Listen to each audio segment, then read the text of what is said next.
Hi guys, morning. Ito mag-umpisa na ako magkulay. Ang pangalan mo? Saira. O, si Saira magpapakulay siya. Ayan, siya na muna ang inot kasi ang mother niya. Di ba magpapakulay din si mother mo? Oo, wala pa. Nag-deliver pa ng mga biskwit. Kaya siya na muna ang inot magpapakulay, guys. Si Myra, ayan, magra-racket na naman. Ay, Saira pala. Magra-racket na naman ako. Yan, ang kulay niya ay brown. Ang ikukulay ko sa buhok niya, guys. Nay, good morning. Oh, dito ka na nagtatrabaho. So, magkano po ang ano mo dyan? 5 pesos ang isang ganito. 5 pesos. Makabuo po daw si nanay ng isang ganito, 5 piso po ang ano sa kanya. Kung tawag dito na ipakyawan. Hindi ma'am, by pieces ma'am. 5 pesos. 5 piso nga pala ang ganito, oo.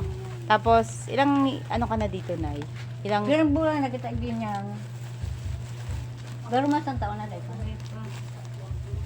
so, hindi ka man na nahirapan sa edad mo na yan, nagbabalot.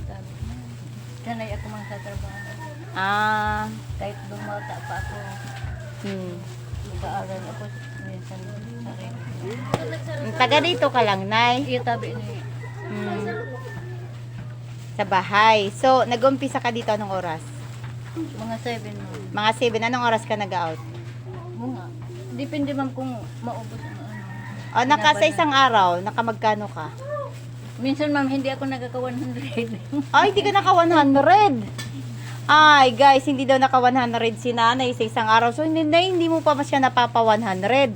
Pwede ma'am pag maaga tapos mabilis ang ano, kasi parati ako nag-aalit kung may ano, may meeting din sa simbahan, kailangan ako diyan. So, ang pinakamataas mo magkano po? Mga 75 ma'am siguro. 75. Nakaka 500 man kumasa sarong semana. Ah, Yung 75. ay, ibig sabihin, sarong simana mo kukunin ang sweldo mo. Iyo tabi ma'am. As 500. Kung depende ma'am sa binandil mo. Oh. Sa pirang simana ka na naka 500. Hindi pumili ko na. Hindi mo na matandaan. Ining dalawa mukhang magaling magbalot, mas malakas.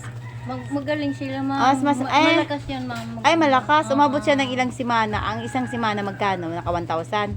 Siguro ma'am. Ay, diamond daw. Magkano po, Nay? 600. Sipag ka.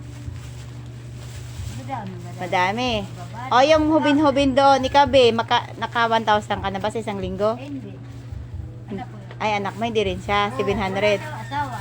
Ah. Sa anak. Pinapaaral. Siya lang. Single mom. Kumbaga. Ah. Anak buhay. Siya naghanap buhay. Sige, mamaya na interview ko siya na yan.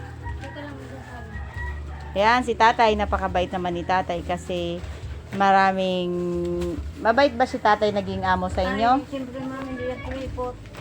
Ano pakiulit nga? Hindi ko report. Hindi ko report si tatay naging amo nyo. Silang mag-asawa. Lagi kayo, ayun ang maganda. May pagkain. Kasi pag magtatrabaho ka, tapos hindi ka pinapakain, mahirap magtrabaho, walang pagkain. Ma'am, pinapakain ma'am. Ay tay, narinig mo, mukha magpapapasko ka sa kanila ngayon ha. Mabait ka nagpapakain ka lagi. Mabait siya naging boss. Nagbibigay pa rin namin sa... Mabait. Oo naman, kasi hindi naman kayo magtatagal dito kung hindi yan mabait. Yan ang importante, di ba? Hindi sila ko report. Hindi ko report. Kasi kung magkuripot pa sila, hindi sila nagpapakain, nakakapagod magtrabaho, ang importante, ang ayawan. Ay tama talaga, narinig mo tay. Aayawan ka talaga. Mabait sila mga mabait. Sa Masilan. Masilan. Hindi naman siya masilan. O taya, bait mo pala magiging amo. Magtatrabaho na lang kaya ako dito kay tatay. Baka isang araw, maka isang daan ako. Pwede mama pag maaga mag-umpisa. Maaga mag-umpisa, baka isang Kasi ma'am, daan. minsan 8, 9. Sipag. Aya. Depende ma'am kung maaga kang magpunta. Aya. Kasi ma'am, nag-aayos ka sa bahay. Pero pag-alis. Diba? Tira ni nanay. Ito ang ginagawa nila, guys.